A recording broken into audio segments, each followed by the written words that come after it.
She says it's a gate token. It's worth quite a bit, but it's much more valuable because it allows you access into Stargrad. Much more valuable than gold because it allows you access into Stargrad. I'm going to ask her why she's not coming with. Well, because you see, they know who I am. But you could come like halfway. You could get close and not come into the city. I'm a little worried that we're gonna get jumped like a mile out of the city here. And she says, well, the path that you've taken, it's pretty safe as far as paths through the forest go. Unless this was all a setup and you've got some goons waiting for us. You should come with us to right outside of Starograd. Persuasion check. What's that? Make a persuasion check. Oh, I was gonna charm her, but okay. 9. Actually, no. I'm gonna use one of my lucky feats to re-roll that, and then I get to pick whichever number.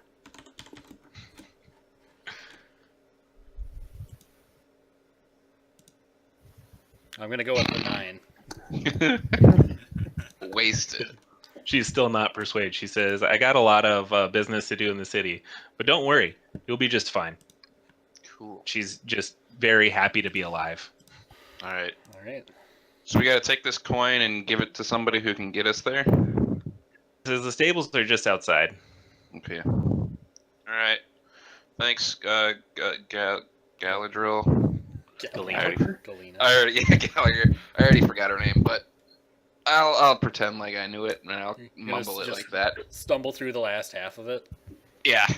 Thanks, Gal. Thanks, Gal. And then I'll pat her on the shoulder. Oh, you're welcome, Vincent.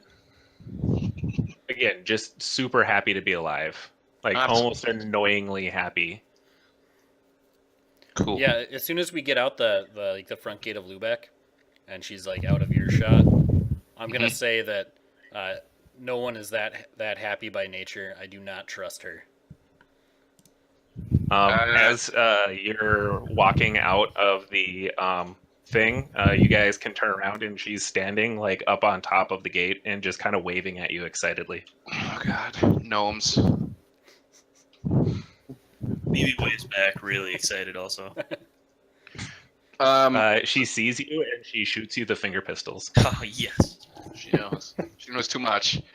All right. So on the way to the stables, is that like a separate map, or is it the same? Oh, here it is. All right. So when we arrive at the stables, I'm going to sort of bring everyone aside. I'm going to be like, okay, so we agreed to do this adventure because you would get that Talos power, right? And private sponsorship and your paperwork would actually get pushed through the city council. It basically, whoever's sponsoring this would help grease things along through the nightmarish bureaucracy that is Lubeck politics. Okay. So basically, you got half of the reward already, right? Oh yeah. Mm-hmm. And we just got a coin that was, worth more than gold.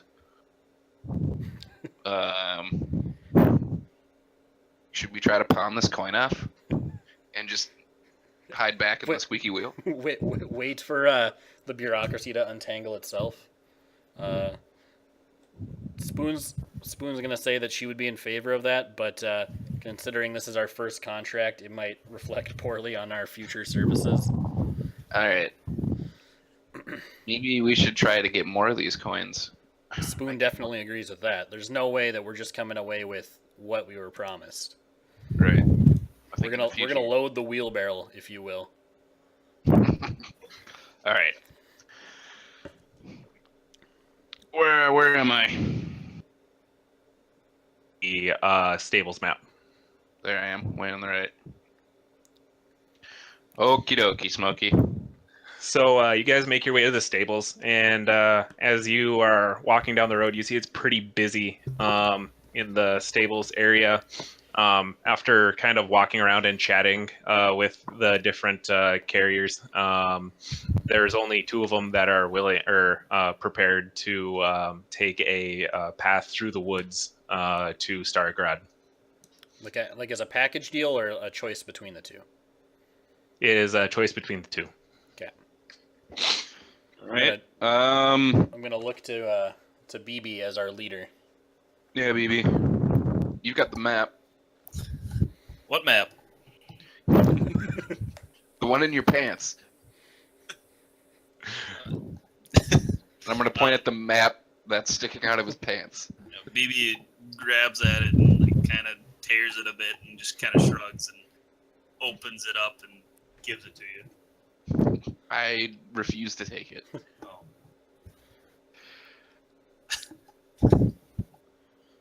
I know where it's been. It's like it's wet for some reason. Just don't mind the stains. BB was very excited about the adventure. Yeah. So right away, just by looks, Vincent is leaning towards the lady. But I don't even know what she has to offer. Are you going to chat with him at all? Vincent doesn't need to. Vincent would like to go with the lady. He's been won over. But I guess it's up to BB. He's the leader of the group. BB's more interested in this dude down here. He's got sweet ass goggles. Yeah, so you guys take a look at the dude down there, and he has kind of a backpack on, and the backpack has a few hoses coming off of it, and there's kind of like smoke coming out of the back of the backpack, and the hoses appear to be some sort of breathing apparatus that he kind of just puffs on leisurely and blows smoke into the air. Vape it. BB says hi. I'm BB. He goes, "Hello there, BB." My Scottish accent sucks. He's a dwarf too, by the way. Okay. What's the smoky machine on your back? He goes, "Oh, that's just for fun." And he takes like kind of a big drag on it and kind of blows it in the air. I want to do Do a what? a perception check to see what this guy is up to, or just to know more about him, I guess. If that's okay. Okay. Yeah, go for it. Oh, well. So you take a look at him. He's got this backpack on. He's got this breathing apparatus, as he described it. He's kind of a burly looking dude, wearing leather. He has a couple axes on him. Looks like he's seen some shit. What's your name, dwarf? He goes, "Oh, they call me Cormac." I'm gonna drop the accent because I suck with it.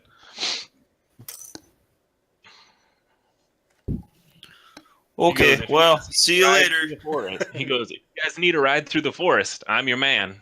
Oh. And the lady kind of looks at him and just kind of shakes her head at the ground.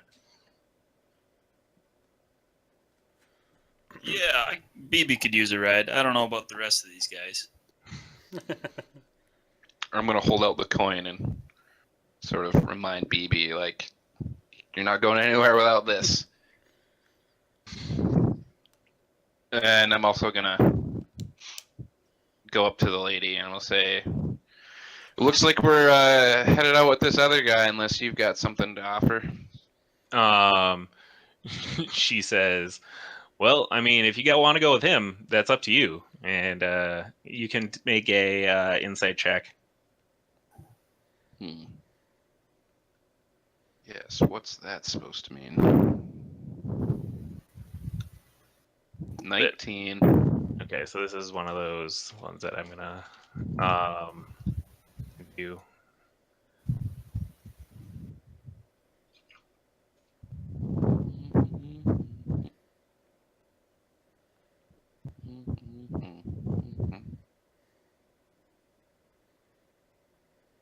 She says, Is she significantly better looking than Bethany? A bit older. She's That's I would pretty say old. like kind of. I guess I don't know how. I don't mean older than Bethany. Oh. She's like mid-30s. She's Perfect. dressed in kind of tight-fitting leather, not like over the top superhero tight-fitting, just Functional. leather, functional leather. She's got a few knives on her shoulders, or kind of on her arm there. Looks like throwing knives, and a I need to pull it up. 1 second. She has a rapier and a short bow on her as well.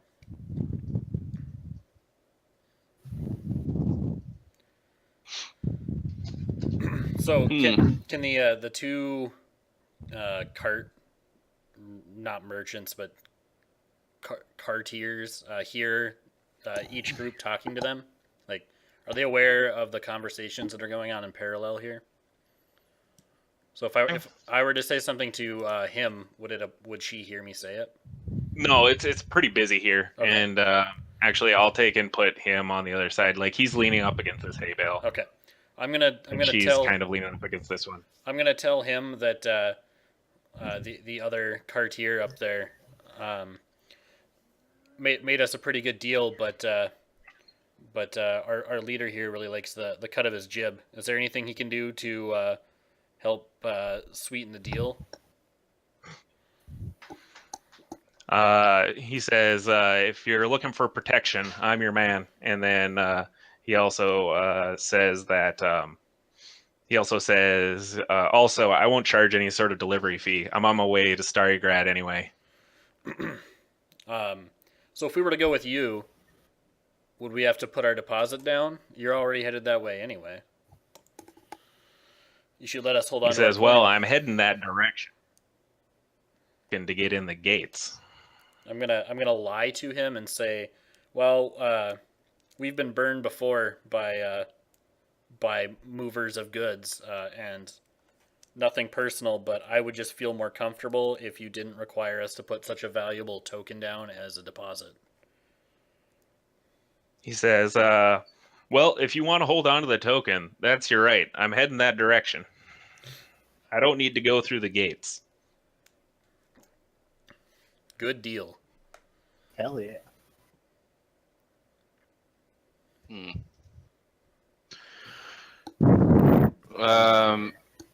I can probably hear all this, and I'm gonna ask the lady again. What?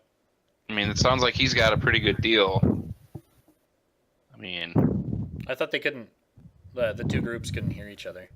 oh, they can't. No, not necessarily. Okay. If while you're up there chatting with her, she says, my rate is 70 gold upon delivery, and I'm going to take your token in good faith. Fuck that. Let's go with the wizard.